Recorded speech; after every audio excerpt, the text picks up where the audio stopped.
Человек, который оказался в самой глубокой яме этой жизни, вот сложнее некуда.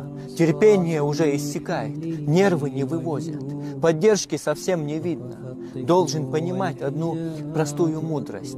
Самые сложные, тяжелые, темные участки твоего пути всегда располагаются ближе всего к новой точке выхода, там, где обязательно появляется новый свет. Наша реальность, она зеркальна. Когда тебе кажется, что все завершилось, всегда появляется пространство для нового начала. Аллах дает тебе испытания не как преграды, чтобы ты остался висеть в этой пропасти.